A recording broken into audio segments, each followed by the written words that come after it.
Hello students, आज हम inverse trigonometric function की एक्सरसाइज 2.2 के क्वेश्चन नंबर 16 to 21 डिस्कस करने जा रहे हैं। तो उसमें सबसे पहले क्वेश्चन नंबर 16 देखते हैं। क्वेश्चन गिवन है साइन इनवर्स इंटू साइन 2π/3। हमें इसका मान ज्ञात करना है। तो देखो, सॉल्व करने के लिए वैसे तो अगर मैं साइन इनवर्स से साइन कैंसिल कर दूंगा तो 2π/3 मुझे आंसर मिल सकता है, लेकिन प्रॉब्लम यह है कि साइन की जो रेंज है वो -90 से +90 तक है, और हमारे पास ये जो एंगल गिवन है ये इस रेंज से बाहर है। ये 120 डिग्री का एंगल है, तो इस रेंज से बाहर हो गया।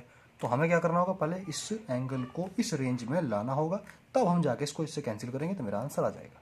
ठीक है, लिखते हैं। देखो, अतः साइन इनवर्स साइन इंटू 120 को मैं क्या लिख सकता हूँ, अगर मैं साइन देखता हूँ पॉजिटिव कहाँ कहाँ है, फर्स्ट में है और सेकंड में है, तो सेकंड में कैसे जाऊँगा, मैं पाई में से अगर माइनस कर दूँ π/3 को, तो मैं सेकंड क्वाड्रेंट में आ जाऊँगा और मुझे 120 डिग्री एंगल ही मिलता है। देखो, 180 में से अगर मैं 60 माइनस करूंगा तो मुझे 120 ही मिलेगा। तो पाई माइनस π/3 क्या गीता है हमें, तो हम लिखते हैं साइन इनवर्स साइन। अब देखिए, पाई में से जब माइनस हुआ तो मैं कहाँ है, सेकंड में। लाइन नो चेंज की है, इसका मतलब कोई चेंज नहीं होगा, और यहाँ ये पॉजिटिव है तो ये साइन π/3 बन जाएगा। साइन से साइन इनवर्स कैंसिल हुआ और π/3 इस रेंज में बिलोंग करता है, तो मेरा आंसर π/3 आ गया। नेक्स्ट क्वेश्चन नंबर 17, सेम इसी टाइप से। Tan inverse into tan 3π/4। अब देखिए, यहाँ पर भी वही प्रॉब्लम है कि जो इसकी रेंज है वो भी -90 से +90 तक है, और ये एंगल 135 डिग्री का हो गया, तो ये भी इससे बाहर हो गया। तो इसको बदलने के लिए हम फिर से ऐसे करते हैं, टेन इनवर्स टेन।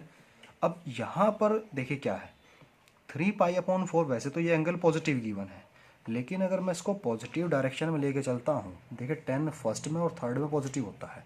अब फर्स्ट क्वाड्रेंट में तो ये जाएगा नहीं क्योंकि ये हमारे पास वैल्यू ज़्यादा है। अगर थर्ड क्वाड्रेंट में लेके चलते हैं तो प्रॉब्लम ये है कि थर्ड का जो रेंज है वो इससे बाहर हो जाएगी, क्योंकि हमारे पास जो रेंज है वो -90 से +90 तक है।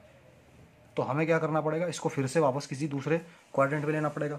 तो मैं इसको अगर सेकंड क्वाड्रेंट में ही लेके जाता हूँ, देखो पाई माइनस π/4 अगर करें हम, पाई में से 180 में से 45 माइनस करूँगा तो 135 ही बचता है। तो पाई माइनस π/4 करने पर मुझे क्या मिलेगा। अब देखिए, मैं आया सेकंड में लाइन तो नो चेंज है, लेकिन यहाँ पर 10 नेगेटिव होता है, तो क्या मिलेगा, माइनस के 10 π/4 मिल जाएगा, या 10 माइनस π/4 मिल जाएगा। बात एक ही है। तो 10 से 10 इनवर्स कैंसिल, -π/4 बचता है, और -π/4 भी इस रेंज में बिलोंग करता है। ठीक है, नेक्स्ट क्वेश्चन नंबर 18 में है 10 sine inverse 3/5 plus cot inverse 3/2। इसको सॉल्व करना है। अब देखिए, सॉल्व करने के लिए सीधी सी बात है, अगर यहाँ पर 10 है तो अंदर मेरे पास 10 इनवर्स होना चाहिए, तभी ये जाके कैंसिल होगा। तो उसके लिए क्या कर सकते हैं, देखो कोट इनवर्स को तो मैं रेसिप्रोकल कर दूंगा तो मेरे पास 10 इनवर्स मिल जाएगा, लेकिन यहाँ से जो साइन इनवर्स 3/5 है, इसको सॉल्व करके मुझे 10 की वैल्यू फाइंड आउट करनी है। तो क्या कर लेते हैं, हम मान लेते हैं कि sine inverse 3/5 equal theta. Sine inverse उधर जाएगा तो हमारे पास वैल्यू आएगी कि साइन थीटा इक्वल 3/5। अब साइन थीटा से मैं टेन थीटा की वैल्यू निकालूंगा, तो टेन थीटा इक्वल होगा sine theta upon cos theta. अब मेरे पास कोस की वैल्यू नहीं है, तो मैं कोस को भी साइन के ही पदों में कन्वर्ट कर लेता हूँ। तो क्या आएगा, tan theta equal sine theta upon √1 minus sine square theta. अब आप देखें तो मेरे पास साइन की वैल्यू है 3/5, मैं यहाँ रख देता हूँ। तो टेन थीटा इक्वल 3/5 1 माइनस 3/5 का होल स्क्वायर। इसको सॉल्व किया तो 9/25, एलसीएम लेंगे 25, तो 25 माइनस 9 16/25, और रूट से बाहर निकालूंगा तो 4/5। यहाँ ये 5 से 5 कैंसिल हो जाएगा, तो टेन थीटा इक्वल 3/5, या थीटा इक्वल टेन इनवर्स 3/4। अब देखो, थीटा इक्वल हमने माना था जो, वो था साइन इनवर्स 3/5, तो ये भी थीटा के इक्वल है, ये भी थीटा के इक्वल आया, और हमारे पास जो ये वैल्यू बनी ये भी थीटा के इक्वल है। तो इन शॉर्ट में कह सकता हूँ कि साइन इनवर्स 3/5 इक्वल होगा टेन इनवर्स 3/4 के। ठीक, आगे चलते हैं। नाउ 10 क्वेश्चन की बात करें, sine inverse 3/5 plus cot inverse 3/2।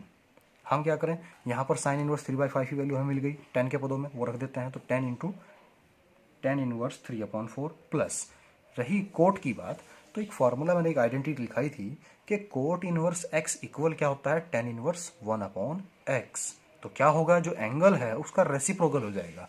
तो टेन इनवर्स हुआ, एंगल का रेसिप्रोकल हुआ, 3/2 था, 2/3 बन गया। अब ये फॉर्मूला बन गया फिर से tan inverse x plus tan inverse y का। Tan inverse x plus tan inverse y का फॉर्मूला क्या था, tan inverse x plus y upon 1 minus x y. तो यहाँ पर रखा tan inverse x plus y 1/1 minus x into y. क्या tan inverse, यहाँ पर हमने एलसीएम ले लिया, 4 × 12, और ये 3 तिया 9 और ये 4 दूनी 8, ऐसे ही अपॉन में आ जाएगा। 4 तिया 12 यहाँ आया और ये 3 दूनी 6, तो 12 से 12 कैंसिल हुआ, 9 8 17 और 12 में 6 गए 6, तो ये मेरा आंसर मिल गया। नेक्स्ट क्वेश्चन नंबर 19 एक ऑब्जेक्टिव क्वेश्चन है। कोस इनवर्स कोस 7π/6 का मान बराबर होगा। हमें 4 ऑब्जेक्टिव गिवन है, इनमें से किसके बराबर होगा। तो देखिए सॉल्व करते हैं। कोस इनवर्स कोस 7π/6 है। अब यहाँ पर भी वही प्रॉब्लम है जो उससे पहले थी कि जो 7π/6 है ये कोस की रेंज से बाहर है। कोस की रेंज 0 से 180 डिग्री तक होती है और इस रेंज से बाहर जा रहा है। तो अगर इस रेंज से बाहर है तो हमें क्या करना है, इसको इस रेंज में लाना होगा। कैसे, वही कोस इनवर्स कोस। अब देखिए इसको इस रेंज में लाने के लिए मैं क्या कर सकता हूँ, अगर मेरे पास मुझे पता है कि कोस कहाँ कहाँ पॉजिटिव होता है, फर्स्ट में होगा और फोर्थ में होगा, तो फोर्थ में कन्वर्ट करें तो कैसा आएगा भाई, अगर मैं इसको 2π में से माइनस कर दूँ, 2π में से माइनस कर दूँ तो ये फर्स्ट में आ जाएगा और फर्स्ट में आगे पॉजिटिव रहेगा, लाइन नो चेंज की रहेगी। तो हमने लिखा 2π माइनस 5π/6। यहाँ पर एलसीएम लेंगे, 6 2 12, 12 माइनस पाई, ये हमारा सॉरी एलसीएम लेने की ज़रूरत नहीं है, हम यहाँ पर ये चेंज हो जाएगा। तो कोस 2π माइनस 5/6 है। हमने कहा कि ये फर्स्ट क्वाड्रेंट में आया, लाइन नो चेंज की है, तो इसमें कोई फर्क नहीं पड़ेगा। तो कोस इनवर्स कोस 5π/6 ये हमारे पास बचता है। देखो कोस से कोस कैंसिल, तो 5π/6 इस रेंज में पाया जाता है, क्योंकि 6 3 18 और 3 5 15 115 डिग्री का एक कोण हुआ जो कि इस रेंज में आता है। नेक्स्ट चलते हैं क्वेश्चन नंबर 20। क्वेश्चन नंबर 20 में कहा है कि sine π/3 minus sine inverse minus 1/2 का मान किसके बराबर होगा। इन चारों में से ऑप्शन में से गिवन है, तो सॉल्व करते हैं। Sine π/3 minus sine inverse sine, अब देखो माइनस 1/2 है, फिर वही है साइन को देखना पड़ेगा। साइन में 1/2 30 डिग्री की वैल्यू होती है, लेकिन ये नेगेटिव है, तो साइन नेगेटिव कहाँ होता है, साइन नेगेटिव होता है थर्ड में या फोर्थ में। अब हमने कहा था कि रेंज के हिसाब से हमें फोर्थ में जाना पड़ेगा, क्योंकि मैं थर्ड में जाऊँगा तो ये रेंज से बाहर हो जाएगा।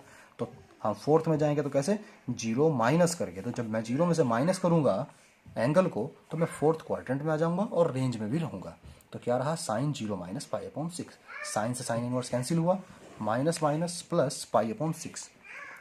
तो ये साइन हमने यहाँ एलसीएम लिया तो 2π प्लस π/6 हमारे पास 3π/6 आया, जो कि कैंसिल हो गए साइन π/2 इक्वल। अब देखो साइन π/2 यानी कि साइन 90 की वैल्यू 1 होती है। ये मेरा आंसर रहा, ऑप्शन डी करेक्ट हुआ। नेक्स्ट क्वेश्चन नंबर 21 में देखें tan inverse √3 minus cot inverse minus √3 का मान किसके बराबर होगा। यहाँ पर भी हमारे पास वही 4 ऑप्शन है गिवन है। तो देखिए tan inverse √3 minus cot inverse minus √3। Tan inverse 10 में √3 60 डिग्री की वैल्यू होती है, माइनस कोट इनवर्स, कोट में √3 30 डिग्री की वैल्यू होगी, लेकिन ये नेगेटिव है, तो नेगेटिव है। अब कोट नेगेटिव कहाँ होता है, सेकंड में होता है, तो और फोर्थ में होगा। तो सेकंड में चलते हैं। सेकंड में जाने के लिए वही पाई में से इसको माइनस करूंगा, तो पाई में से माइनस करूंगा तो मैं सेकंड क्वाड्रेंट में आ जाऊंगा, तो पाई माइनस π/6। अब क्या हुआ हमारे पास, जब इसको माइनस किया, पाई में से π/6 माइनस किया तो 5π/6 आया। तो कोट से कोट इनवर्स कैंसिल हुआ, 10 से tan इनवर्स π/3 माइनस 5π/6। एलसीएम लेते हैं, तो एलसीएम लेने के बाद मेरे पास -π/2 आंसर आता है, जो कि ऑप्शन बी है। Thank you for watching.